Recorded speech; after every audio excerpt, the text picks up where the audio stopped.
Hi, I've had a lot of people ask me how to tie a double rig that I normally use for fishing. So I'm gonna go through the steps, hope you find it helpful. Start with, you'll need I use 30-pound test monofilament. You can use 20, but I wouldn't recommend anything less than 20. Okay, so the first thing you need is a piece of monofilament, and the length you need it is 80 inches long. You'll find out why it's gotta be that long when we get down to tying it. Next thing you'll need is a rattle cork.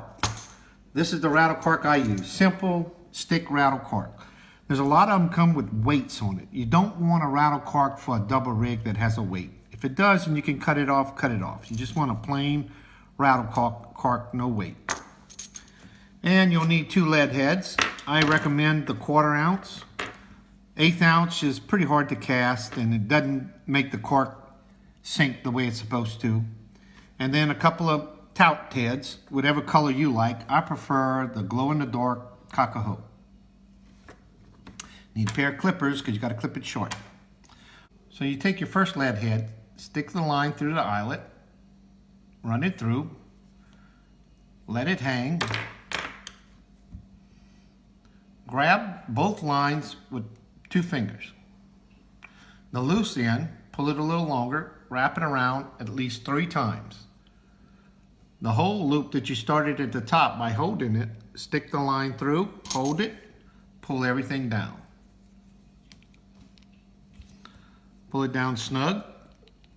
Now this is an important part a lot of people don't get. You want to cut that line as close to the knot as you can with the clippers.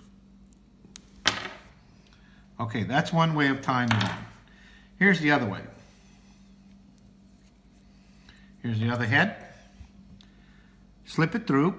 This is the easy way to do it. If you can double the line to put it in, fine. Slip it through, then go back through again. You can tell I don't have my glasses on. I'm fighting this. All right. Once you got it through, you see here's the loop. Take the loop, make a regular old overhand loop knot as if you were tying a shoe. Run it through. In the loop that comes out, pass it over the hook and around the whole bait. Then pull it all down.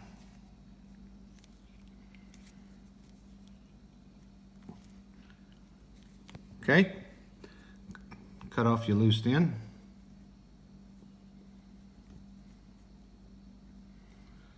Same thing, cut it off as close as you can to the knot.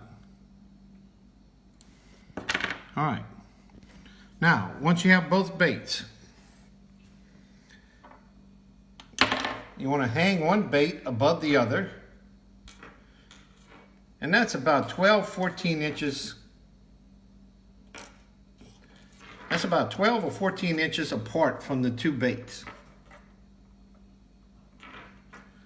The loop that you have left, come down and make a long tying loop, just an overhand knot like you're tying a shoe.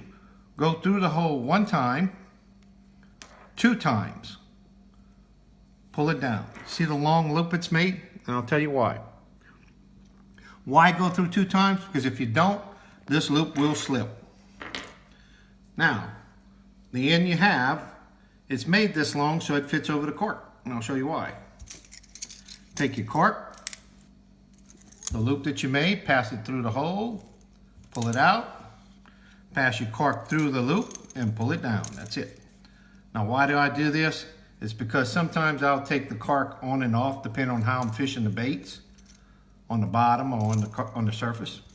And it's an easy way to take it off, because when you go to take it off, you just push it, the loop comes back over the cork, and it comes off.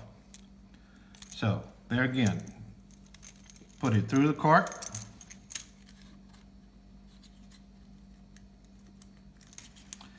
then pass the cork through the hole and pull it down. Now the tails.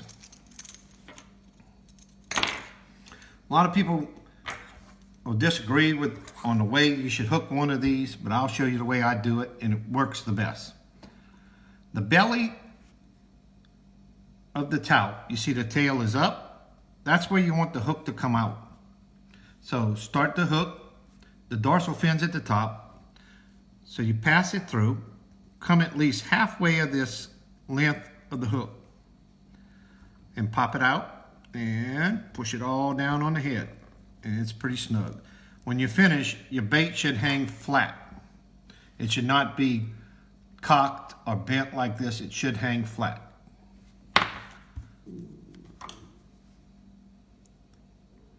So then the next one, go ahead and run it through, same thing.